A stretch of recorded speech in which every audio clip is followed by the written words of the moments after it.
The provisions were operating in practice, Madam Chair. I call the Honourable Alfred Ngaro.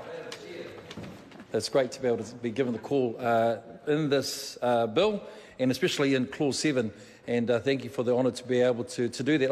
I do want to, alongside with my colleague Brett Hudson, that was talking about the role of the review and who would be the appropriate agency or organisation to be able to conduct that review. And so Mr. Chair, apologies, I've changed the chairs. Mr. Chair, my view and my contribution to this debate in regards to the clause under Chris Bishop's name, in regards to the review authority, or that would be appropriate. Mr. Chair, I was part of the select committee of the Justice and Electoral Select Committee that actually was part of the review of the general election. And one of the issues of concern that were raised there was just around participation. And I was there with actually the Green MP Holly Walker at that time, and a number of us actually went down to the different universities, and while we were there, we heard firsthand the questions that we asked is that how could we increase participation? Now, I bring these comments to this debate because what's important from my point of view is that if it's an act of parliament in which parliamentarians will vote this through, not all parliamentarians, but parliamentarians that will vote this through, then it should be parliamentarians that should be conducting the review. I would actually, in my submission to this debate, say that the reviewer should actually be the Select Committee. And it's appropriate because as we witnessed when we were around in the review, going down through the universities, out into the community, talking to the constituents, to the people in the wider parts of New Zealand, what we heard time and time again were the issues of concern around participation. They talked about civics education, they talked about online voting and so forth, and that was critically important. So, Mr. Chair, and also to the Minister, and I suppose particularly I want to sort of then put my focus of debate also to the Green Party who will be listening at this point in time, that actually it's not without means in which they can still be supportive of the bill, but they can support this clause and this amendment into the bill.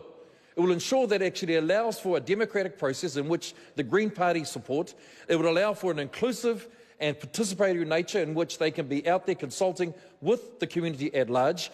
It will tick off all of those boxes that are principles and values that the Green Party would uphold.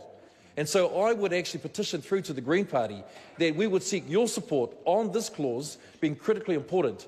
It does not mean that actually it would negate your vote for the whole of the bill, but what it would mean is that while you're having to support this bill, and we know that it goes against a lot of your values and a lot of the principles that you uphold, but supporting this clause and this amendment, this new Clause 7, this amendment, I think would be important to still upholding some of those values that you currently have as well.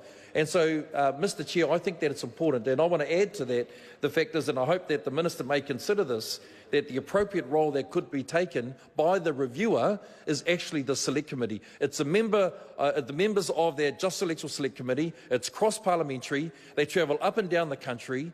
They play that role because it's important to be able to hear from the constituents firsthand. It's not so much an out clause, but it's a clause that would allow for the Green Party, for instance, to be able to hear and see that actually what those concerns were. Whether there are people that are actually out there who feel that actually by having an elected member and even a list member, and being a list member myself of Parliament, but having a valid and important role, that there are times in which you have to stand up for your constituents. And while we may not be electorate MPs, our electorate, they often say, is the whole of the country. And so there have been times in which I've travelled the country, for instance, talking about issues for the Pacific community. And there are times in which I've had to challenge even some of the views, even in our own party, because that's part of that political process. That's part of what actually we get voted for. And so I think it's critically important that we have the values and opportunities, and as the member have said, Fletcher Tabato, let's hope that maybe he could say that actually, even though this is a New Zealand first bill, that this clause and this amendment could be something that they could support. Why? Because it would allow for their consultation, it would allow for the Justice and Electoral Select Committee to be able to go out and again, as we do, and as the committee has done for many years, this still continues on. It's a process that's already been in play for a number of years. This is nothing new that you would be voting for. In fact, if anything, it would just add to it. So if you believe in the convictions, this is the government of the day, sorry, Mr. Chair, if the government of the day believes in its convictions that this bill is an appropriate bill, it's a right bill, supposedly democratically principled, which we don't believe it is.